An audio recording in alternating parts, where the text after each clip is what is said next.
এছাড়া চৈত্র সংক্রান্তি উপলক্ষে ঢাকা শহরে শিল্পকলা একাডেমির আয়োজনে একটা কনসার্ট হচ্ছে সোহরাওয়ার্দী উদ্যানে। এছাড়া বাঙালিদের মধ্য থেকে থাকছে Miles, Warfaze, Vikings, Avoid Rafa, Dolchhut, Lalon ও সোনফ্রি। সবাইকে শুভেচ্ছা জানিয়ে শুরু করছি।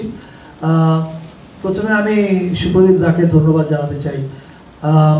আমরা যে এবার অল ইনক্লুসিভ একটা নতুন বছর উদযাপন করতে যাচ্ছি চৈত্র সংক্রান্তি সহ, এটা পেছনে অনেক দিনের ব্রেন স্টর্মিং কাজ করেছে এবং দাদার সঙ্গে অনেক রাতের পর রাত, ঘন্টার পর ঘন্টা আমরা আলোচনা করেছি যে কি করে এটাকে আমরা আরো ইনক্লুসিভ করতে পারি।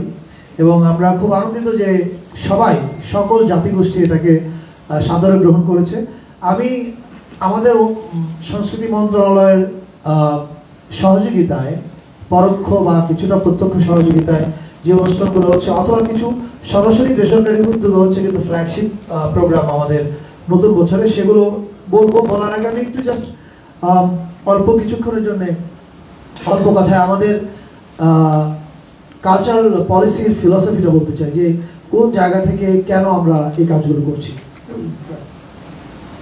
আপনারা খেয়াল করবেন যে আমাদের সরকারের গৃহীত সব ব্যবস্থার মূলে আছে দুইটা জিনিস, একটা হচ্ছে কালচারাল হিলিং এবং আরেকটা হচ্ছে কালচারাল ইনক্লুসিভনেস। কালচারাল হিলিং মানে হচ্ছে, আপনারা জানেন যে আমরা দীর্ঘদিন বিভাজিত ছিলাম। এই বিভাজনের ফলে সমাজের একটা গোষ্ঠীর সঙ্গে আরেকটা গোষ্ঠীর দূরত্ব, সংশয়, অবিশ্বাস এগুলো তৈরি হয়েছে। এই হিলিং এর কাজটা আমরা ইতিমধ্যে করছি। আপনারা খেয়াল করেছেন যে এবার দেশ স্বাধীন হওয়ার পরে 54 বছরের ইতিহাসে প্রথমবার শিল্পকলা একাডেমি চাঁদরাতে ঈদের অনুষ্ঠান করেছে। নিশ্চয়ই সামনে সারা দেশে হবে, এবং শুধু মুসলমানদের উৎসবগুলো না, অন্যান্য ধর্মের যে উৎসবগুলো আছে সেই উৎসবের মানে বড় উৎসব যেগুলো, সেগুলোকে কেন্দ্র করেও শিল্পকলা একাডেমি সারা দেশ জুড়ে সাংস্কৃতিক অনুষ্ঠান করবে। পাশাপাশি নতুন বছরের যে অনুষ্ঠান এবং চৈত্র সংক্রান্তি, সেখানে আপনারা দেখেছেন যে আমরা সকল জাতিগোষ্ঠীকে একসাথে নিয়ে এক জায়গায় উৎসব করার চেষ্টা করছি। এটার মূল কারণ ওই একই জিনিস, কালচারাল ইনক্লুসিভনেস। বাংলাদেশ আমাদের শক্তি এবং সৌন্দর্য হচ্ছে আমাদের বৈচিত্র্য, এবং এই বৈচিত্র্যটাকে আমরা সেলিব্রেট করতে চাই। That is our philosophy. এবার যদি আমরা প্রোগ্রামের তালিকার কথা বলি, এবারে চৈত্র সংক্রান্তি, আসলে আপনারা জানেন যে ট্র্যাডিশনালি বাঙালিরা চৈত্র সংক্রান্তি পালন করত, এবং আমাদের যে অন্যান্য জাতিগোষ্ঠী যারা আছে, চাকমা, মারমা, গারো, যত জাতিগোষ্ঠী আছে, তাদের প্রত্যেকেরই আসলে মূল অনুষ্ঠানটা চৈত্র সংক্রান্তিকে ঘিরে হয়। ফলে আমাদেরও এবারের জাতীয় উৎসবগুলো চৈত্র সংক্রান্তি থেকে শুরু হচ্ছে। চৈত্র সংক্রান্তি উপলক্ষে আমাদের শিল্পকলা একাডেমির আয়োজনে দেশের 12টা জেলায় সাধু মেলা হচ্ছে। সেখানে সাধু সঙ্গ হবে এবং আধ্যাত্মিক গানের অনুষ্ঠান হবে। এছাড়া চৈত্র সংক্রান্তি উপলক্ষে ঢাকা শহরে শিল্পকলা একাডেমির আয়োজনে একটা কনসার্ট হচ্ছে সোহরাওয়ার্দী উদ্যানে। এই কনসার্টটা আমরা আশা করব অনেক বড় একটা কনসার্ট হবে, অনেক মানুষ অংশগ্রহণ করবে।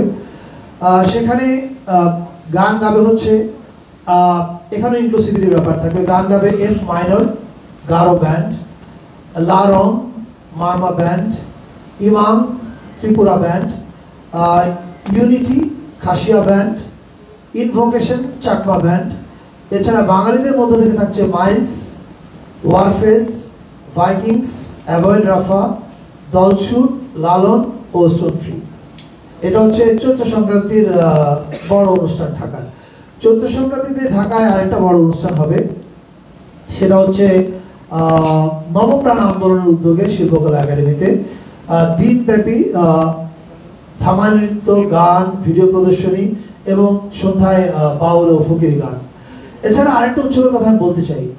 আমরা শুধু ঢাকা এবং পাহাড়ের কথা যে ভাবছি তা না, আমরা আসলে একদম রিমোট জায়গাতেও মানুষ যেন উৎসব করতে পারে সেটার দিকেও আমরা খেয়াল রাখছি।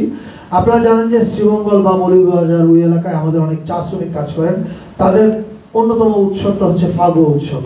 সো ফাগুয়া উৎসব উপলক্ষে আমি নিজেও যাচ্ছি 12 এপ্রিল সিলেটে, এবং এই উৎসবটাতে এবার সংস্কৃতি মন্ত্রণালয় প্রত্যক্ষভাবে যুক্ত আছে তাদের সঙ্গে সহযোগিতায়।